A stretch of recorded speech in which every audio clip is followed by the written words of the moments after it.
Hi, welcome to WildDogArcade. I'm Gary. Today we're actually going to be modifying our Data East Jurassic Park. Currently our soundboard in here is not working. Something is wrong with it. So what we've decided to do is upgrade to a Pinsound board. Pinsound Plus gives us bigger advantages. We can run alternate sound packages and interesting things like that. The installation of this is actually pretty simple. And I will get started on it. First thing that I always do whenever I'm doing anything is I pull out my phone and I take pictures of the connectors and some of the things. So that way I know if what they connected to, zoom in and take some photos. That way I've got good references when I'm actually either trying to reinstall the boards.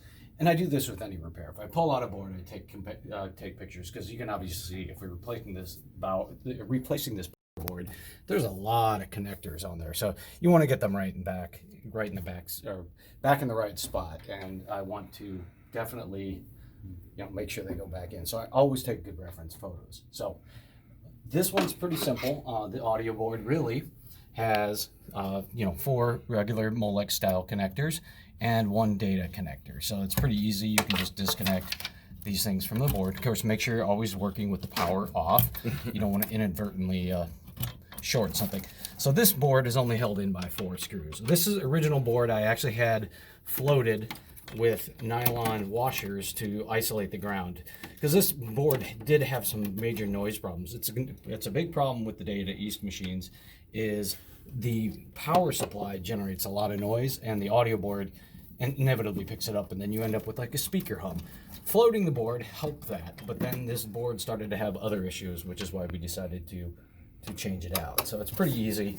You undo the few screws. It was more difficult to get this in with the washers in place than it was anything else, but this actually helped out for some of the noise. So now my washers that are behind it are falling out, which they fell in there. Yeah, no biggie. They're plastic washers, so if they land on something, they're not going to short anything out. If you got metal washers falling in, then you need to worry about where they fell. Okay, so I didn't really want to do that, but that's what happened. So this is the audio board. It's a older school technology device, obviously, and there is something wrong with this board, and I do not know what it is. We're just going to upgrade it. The next step is actually going to the unboxing of the Pinsound Plus board. So basically this is what comes in the box. You've got the main board, you've got these different adapter plates for different items, because here you've got Data East, because it's a universal board, so they make these adapters that let you adapt it to the bolt pattern of that. So the Pinsound board, obviously it's a modern style board. So some of the advantages to that is you actually get treble and bass and sub cabinet adjustments in little potentiometers right on the board. So it lets you actually fine tune the audio. So if you have a speaker upgrade, this will let you take advantage of the speaker upgrade. Upgrading stock speakers with the stock, upgrading the stock speakers to better speakers, but using the original soundboard doesn't really get you a whole lot of benefit.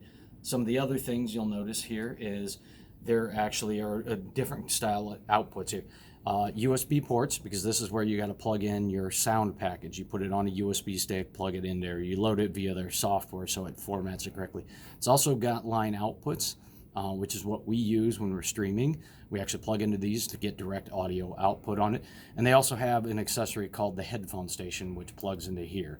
We are not using the headphone station because we don't have little kids trying to, if you're playing late at night, you try not to keep the kids up at night. So we don't use that particular one, but we will be using these. And of course the USB port is where you load your firmware and these Pinsound software. So that's what's going to be installed in the box. Yeah, so to save you a little bit of tedious work, I actually put the adapter plates onto the Pinsound board off camera. It's little finicky little screws and spacers and stuff. But what that does is it actually gives you the same bolt pattern that you get on the Data East board. So that way it bolts directly into into the panel just the way it does. They actually do a pretty good job of laying out what you do for the Data East machines. So it shows you the orientation of the different parts and how you put it together. One other thing you want to do if you're going to install a Pinsound board into a Data East machine is you want to buy this accessory. This accessory allows you to tap into the power on the board and supplies you with a better source of power. So what you find is older machines sometimes will have voltage dropout, which will cause the audio on a Pinsound board to cut in and out as it loses enough amperage to actually produce sound, especially if you've got it cranked up pretty loud or there's a lot of stuff going on in this machine. If you've got chaos mode, you've got a lot of solenoids and other things firing, and sometimes the board will actually basically be starved for power. So this device basically just allows you to catch in. It basically plugs into the board. The board connector plugs into the other end of it, and it gives you better power. So essentially, the CN4 connector on your power board basically is, it splices into it. You tap it in, connect it on there. It's new, so everything's nice and snappy and tight. And then you plug it directly in, and you've got a power tap then for the actual board. Yeah, installation of the board is actually pretty easy. I did it off camera just to save you time with me fiddling with little screws, but it basically bolts right back into the same location in 4 points. One of them's tucked up under that wire. Whenever I'm putting stuff back together, I always keep like a little bucket of hardware. I'm a kind of a hardware hoarder. That way I've always got little washers or things when I need. So I typically like to screw my screws down onto the ground points, because on these boards that actually acts as a ground with washers. Basically reduces the ability, or essentially if you put a screw directly onto the ground point, it actually bites into the actual metal and can actually over time kind of degrade it. I always put washers in to get good distributed loads on it. Hooking this up, I routed my adapter wire from the board through the harness just so it's secured. It's pretty simple. So hooking up the CN2, it's labeled. You find the Data East CN2 port on the board, and you'll see 2 missing pins. Well, there's also 2 missing pins on the connector, so prevents you from accidentally misassembling that one. Then there are a few other little connectors that you want to do on the board here. The black connector here actually plugs into this one. There is actually a blocked off thing as well. So you'll see a missing pin and a blocked off port prevents you from connecting it into the wrong spot. Voila. And then there are a couple other ones.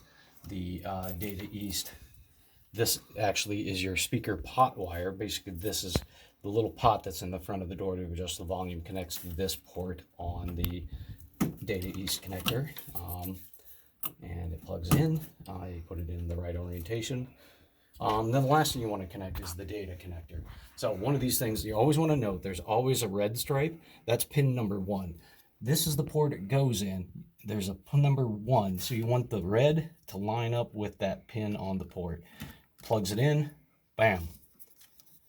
You basically, on this board, there are 4 connections on that. Let's see, I've gotten 3, 1, 2, and then 3 is the last one I need. This one also says Data East. This is the last connector you want to put on there. Again, there's a blocked off pin and a missing pin on the actual board itself. So plug it in, voila. And then kind of hook your wires back into it to, provide a little bit of strain relief and keep them from rubbing on other things. But that's the basic installation of the Pinsound board. So the next step would be to download the firmware to do the latest and greatest firmware. You put it onto an empty USB drive, plug it in, turn the machine on. It detects the actual firmware upgrade and actually does the update for it.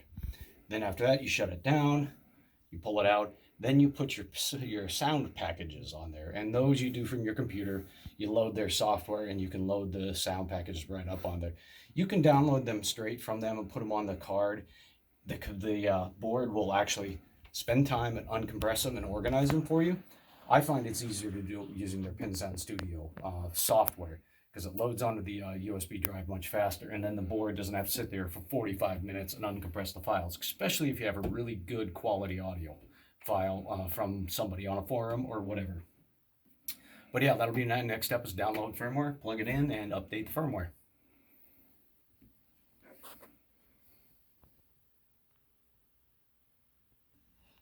So downloading the Pinsound firmware is pretty easy. So I've just bought a Pinsound Plus board. So I went to, found it on the Pinsound Plus, under, like, you can go to the help and stuff. So basically on the page, it lets you download the firmware right here.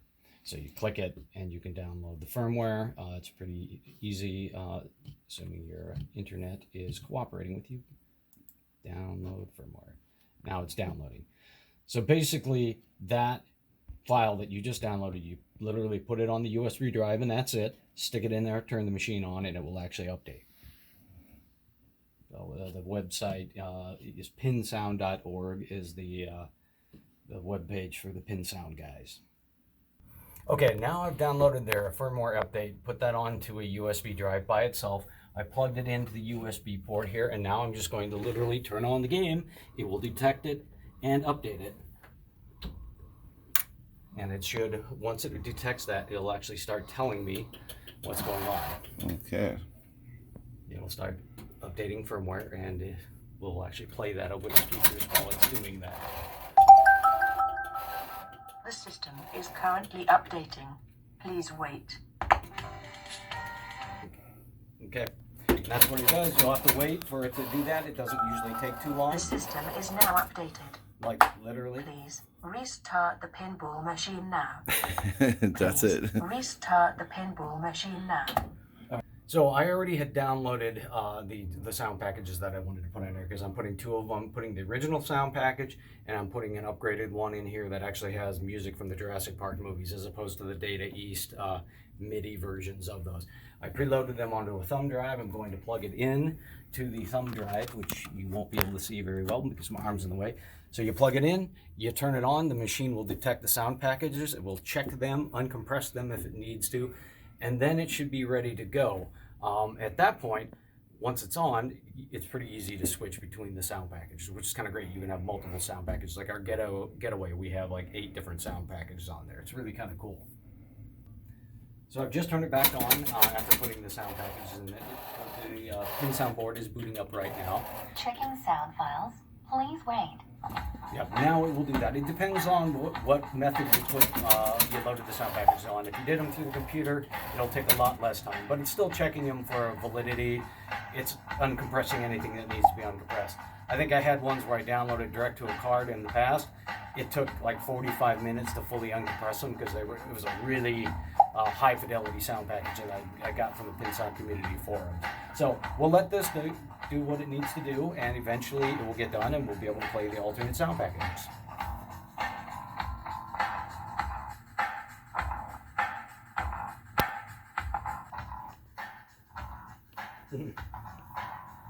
To check all the sound files and do all the things. One of the things is, since the Data East machine actually uses a center, which is the sub in the cabinet, and a left and right speaker, you actually get to take advantage of some more of the features on here. We got sub inputs and outputs, so you can turn down the level of bass and tune it the way you want it. So now you can do that. Checking sound files. Please wait. You can play around with this. You know, obviously with the sound file they built into it, it only is going to have certain fidelity. That's baked onto the board, this sound, because this is while it's all checking it. But you can change all of that stuff up and down. Especially once you've got the real sound package on it, you can fine tune it for the way you want to listen to it. So now we actually have completed the Pinsound installation here in our Data East Jurassic Park. This one has 2 sound packages, so basically allows you to adjust all of the things you need to adjust, bass, treble, sub bass, and it actually works out really nice. You know, right now it's pretty easy to switch between sound packages. So we're going to hit start on the game. So right now you're listening to the original sound package. So all you have to do is, I have moved my volume knob to where we can reach it easier on this machine. All you do to change sound packages is you turn the volume down, then back up, and then back down. You'll hear a jingle. So do it twice. You hear the jingle, and then now it's switched to the second sound package in here. And this is based on the original music.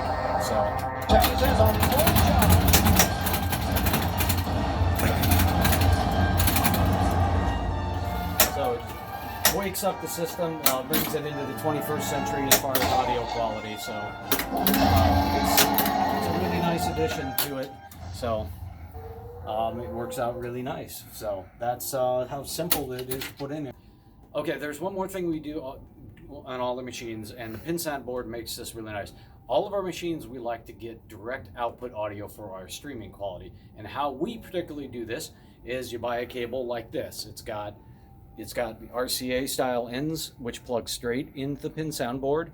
And then we drill a small hole in the back of the cabinet, and it's just a 3.5 millimeter jack receiver that plugs into the back of the cabinet. So that way we can literally just plug in the audio from our rig into each machine. This is something we try to do for every machine, so that way it makes it really easy for us to switch between games. So this is how we get direct output and give the audience much better audio quality from the machine. So we're just not picking it up from the mic. You get the real audio. So it's a better experience for our users, our listeners.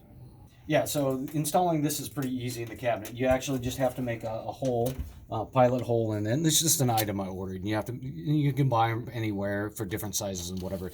We did a particular pilot hole already on this machine, so we just feed it through, pull the cables through, seat the connector into the back of the machine, and then it actually just plugs into the audio jacks in the Pinsound Board on the side. So they're just RCA jacks on the Pinsound Plus. Oh, right on the side, yeah. Yep, right on the side on this particular machine. And then I'm going to tie this up nice and neat out of the way. But that's how we get direct audio for our streams.